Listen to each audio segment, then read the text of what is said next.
My name is Claire Dana. I'm 30 years old, and last night my entire life turned inside out at my brother's wedding. What began as a night filled with flowers, music, and endless praise for Ethan, the golden child of our family, ended with my mother striking me in front of 200 guests, my father mocking me, and my brother smirking as though my humiliation was part of his entertainment. All because I refused to hand over the mansion I built with my own work, the mansion they claimed belonged to him. But instead of breaking down, I walked away. One phone call was all it took. In minutes, the music stopped, the lights dimmed, and the truth came crashing down in front of everyone. My parents froze, my brother's smile disappeared, and the power they had lorded over me for years slipped from their hands forever. The first thing anyone noticed that evening was how perfect it all looked. White roses lined the long glass tables, crystal chandeliers threw glittering light across polished marble floors, and the sound of a live quartet spilled through the hall like the soundtrack of a dream. Guests walked around with beaming smiles, snapping pictures of the bride and groom as if the night belonged entirely to them. But from where I stood, my smile was only a mask, because I knew that sooner or later, my family would find a way to turn this night into another performance where I played the role of their scapegoat. I wore a navy dress that fell just above my ankles, simple enough not to draw too much attention, but tailored enough to remind people that I didn't come here small or timid. My brother, Ethan, stood across the room in his tuxedo, basking in the endless congratulations as if he were already the king of the world. His bride clung to his arm, radiant and wide-eyed, clearly enchanted by the grand spectacle my parents had orchestrated. I could almost laugh. The truth was, half of this extravagant wedding, from the florist's fee to the hall deposit, was paid with money funneled quietly from my accounts. But no one was going to mention that. In our family, credit was never given to me, only demands. And right on cue, my parents appeared at my side, their smiles stretched thin for the benefit of anyone watching. My mother's hand gripped my wrist with deceptive gentleness, the way a hunter might grip a leash. My father leaned in with that quiet voice of his that always sounded like an instruction rather than a suggestion. "We need to speak," he said, eyes sharp, though his mouth kept its polite curve. I followed them away from the clinking glasses and laughter, down a narrow hallway leading to a side room meant for staff. The moment the door closed, the masks dropped. My mother's voice hardened, cutting through the quiet hum of music that leaked from outside. "Your brother is starting a new life," she said, crossing her arms, her chin lifted as though she were delivering a verdict. "It is only fair that he and his wife live in comfort. That mansion of yours," she paused, letting the word hang heavy in the air, "should be theirs." I stared at her, then at my father, who nodded in agreement like this was a settled matter, a transaction already signed. "You have more than enough," he added. "Ethan deserves it. You don't need such a house when you're alone. Give it to your brother, and you'll be doing what's right for the family." There it was again, the mantra they'd repeated my entire life. For the family, which, in translation, meant sacrificing myself to keep Ethan elevated. I had built my own fortune without a single hand from them, bought my mansion with years of work, nights of doubt, and risks no one else dared to take. Yet in their eyes, it was theirs to distribute as they pleased. I took a breath, steady and deliberate. "No." The word echoed in that small room, sharper than I expected. My mother's face twisted as though I had spat poison. She stepped forward, her voice rising in outrage. "Selfish girl. After everything we've done for you." Her hand lashed out before I could move, the slap cracking across my cheek with a sting that burned deeper than skin. The shock wasn't from the pain, but from the timing. She hadn't even waited to disguise it, hadn't cared that we were just steps away from hundreds of guests. My father scoffed, shaking his head. "Ungrateful. We give you everything, and this is how you repay us? Standing here, refusing when your brother needs you." I felt the heat in my cheek, but didn't lift a hand to touch it. From the corner of my eye, I caught a shadow near the doorway. Ethan. He was leaning casually against a frame, smirk tugging at the corner of his mouth, enjoying the spectacle as if this were his entertainment for the evening. In that instant, something in me settled into place. I didn't raise my voice. I didn't argue. I didn't defend myself against their twisted version of reality. Instead, I turned, opened the door, and walked straight past my brother without sparing him a glance. The music swelled as I stepped back into the glittering hall, but my mind was already elsewhere. I reached into my clutch and pulled out my phone, the device cool against my palm. I dialed one number. The line connected instantly. "It's time," I said simply. The reply was crisp, professional, and immediate. "Understood. We'll proceed." I ended the call, slid the phone back into my clutch, and walked calmly toward the exit doors. The hall behind me thrummed with life, but within minutes, that music would be silenced. And right on schedule, as I reached the outer steps of the hall, the sound of violins cut off mid-note. Confusion rippled through the crowd inside. Murmurs, shifting footsteps, the uneasy silence of guests sensing something was wrong. Then the doors swung open, and in walked Mr. Callahan, my lawyer, flanked by my bank manager. Both carried thick folders in their hands. Heads turned, whispers darted through the room like sparks.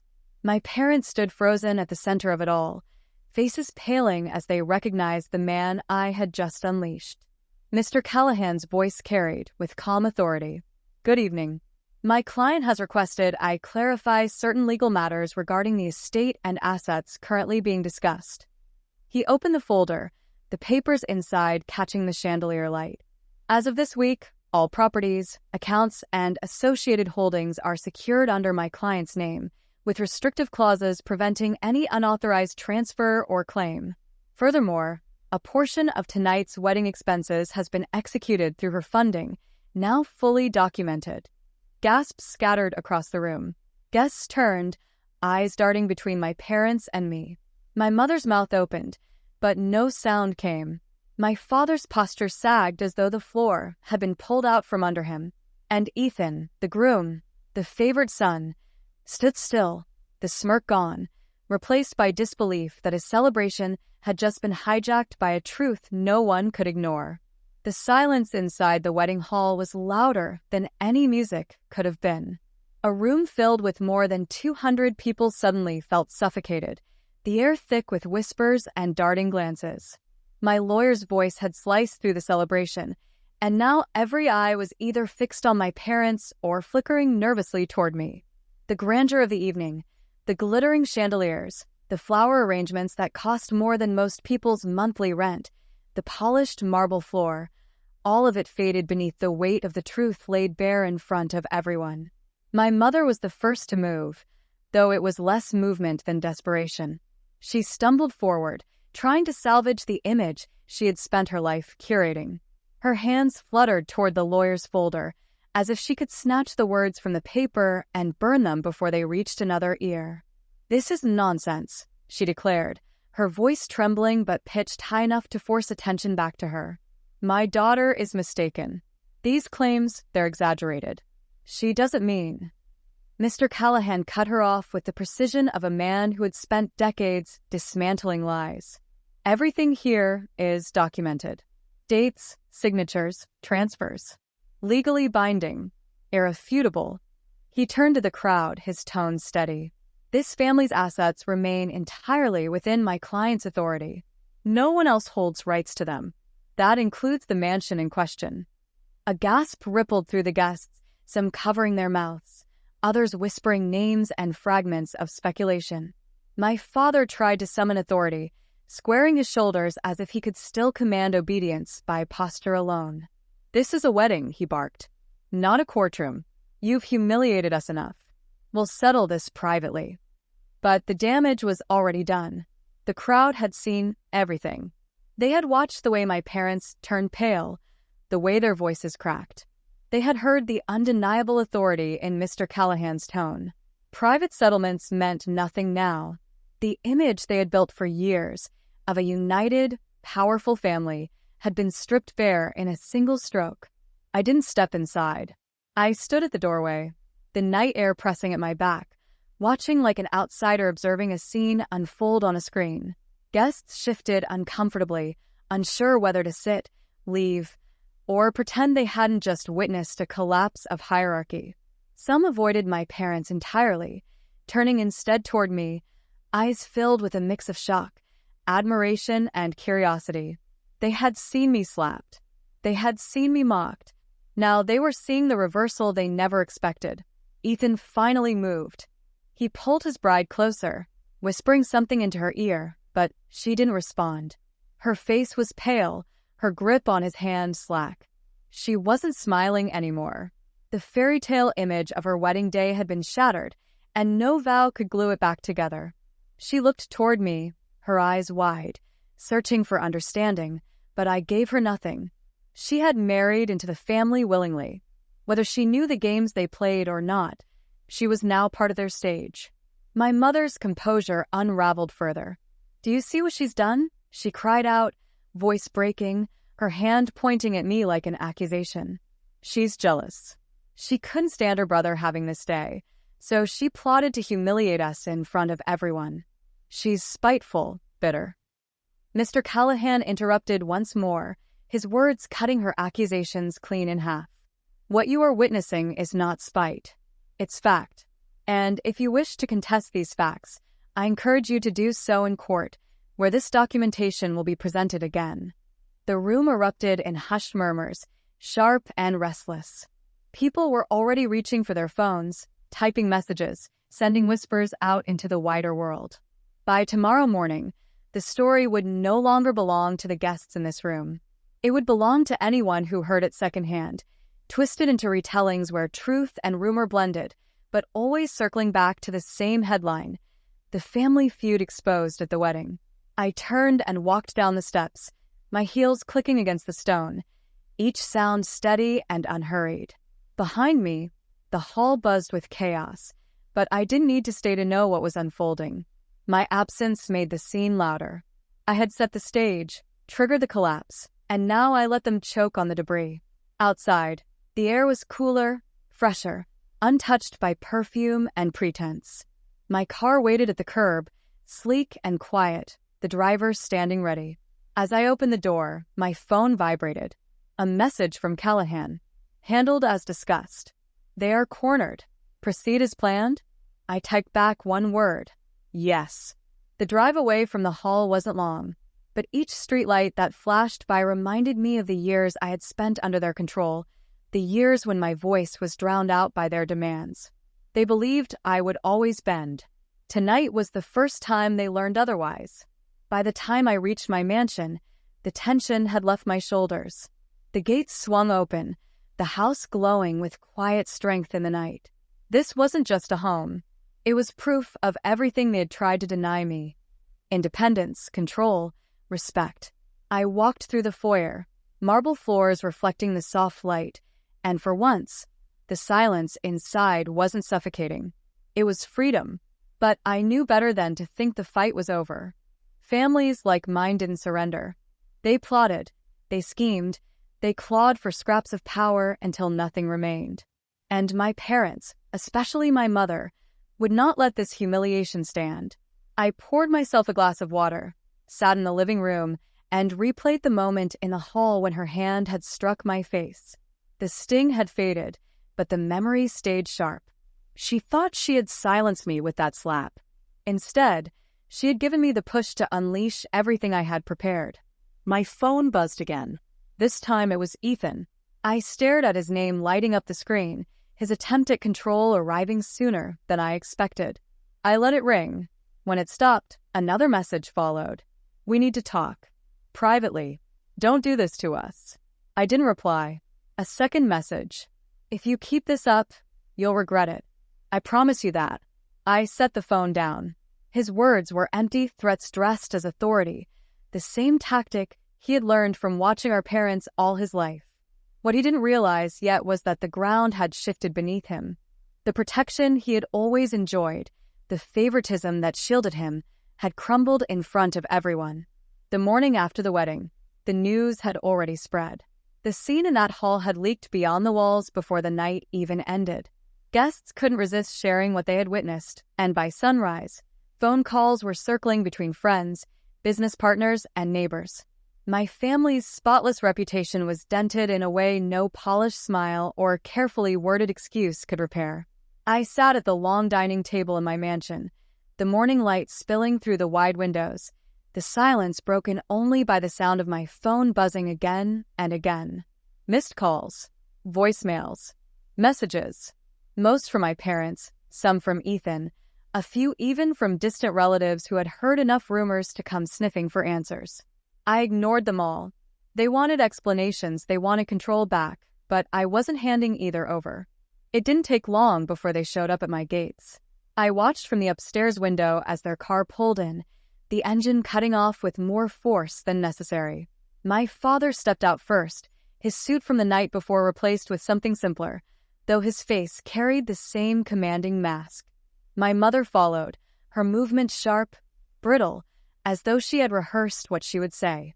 Ethan trailed behind, his bride absent, his expression caught between anger and worry. I pressed a button on the panel by the window. The gates didn't open. Instead, I activated the intercom. My voice carried out through the speakers at the driveway. "You can stand there all day, but you're not coming in unless I allow it." My mother's voice shot back, trembling with outrage. "This is your family's home. You have no right to shut us out." I let the silence drag before replying. "It's my home. Every brick, every wall, paid for by me, secured under my name. You can't take what was never yours." For a moment, there was nothing but the faint hum of the car engine cooling down. Then Ethan stepped closer, speaking directly into the camera mounted by the gate. "We can work this out. Just stop embarrassing us. You've made your point."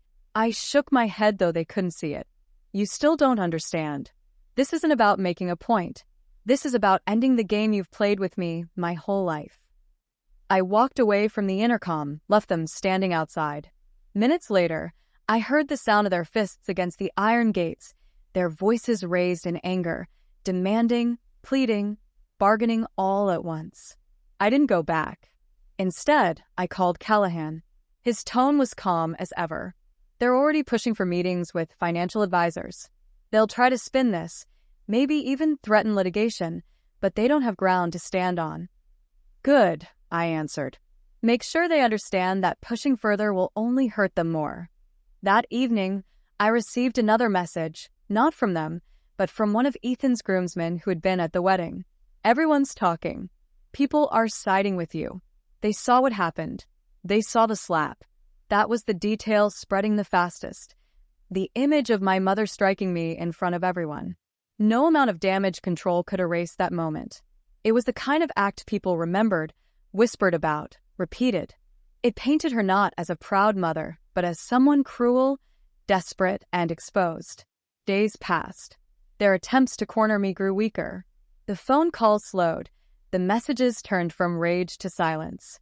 When we finally did meet, it wasn't at my house nor theirs. It was in Callahan's office, where everything stayed on record. My parents sat across from me at the polished table. My father's posture was stiff, his jaw tight.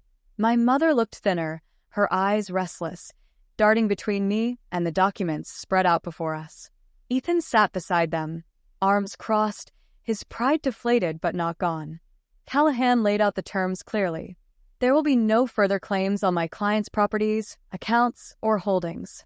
All of you will sign this agreement, which makes any future attempts to seize or transfer her assets void. Failure to comply will result in immediate legal action." My mother opened her mouth, but my father placed a hand on hers, stopping her. His voice was low, bitter. "Fine. We'll sign." The pen scratched across the paper, one by one. I didn't look at them while they signed. I focused on the documents, the clean lines of ink that closed the door they had tried to force open. When it was done, I picked up my copy, slipped it into my folder, and stood. "You thought I would always bend," I said, my tone even, my words controlled.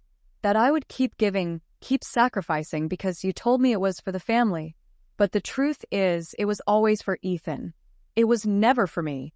You made me invisible until you wanted something, and you thought I'd keep obeying forever." I paused, letting the silence stretch. "Those days are over." My mother finally broke. "We're parents," she snapped, her voice cracking. "You can't just cut us out." I met her eyes, without flinching. "You cut me out years ago. I just never admitted it until now." With that, I walked out of the office. They didn't follow. They couldn't. The weeks that followed were quieter than I expected. The calls stopped completely. Ethan tried once more, sending a single message asking if there was still a chance to fix things, but I didn't answer. He had smirked while I was humiliated.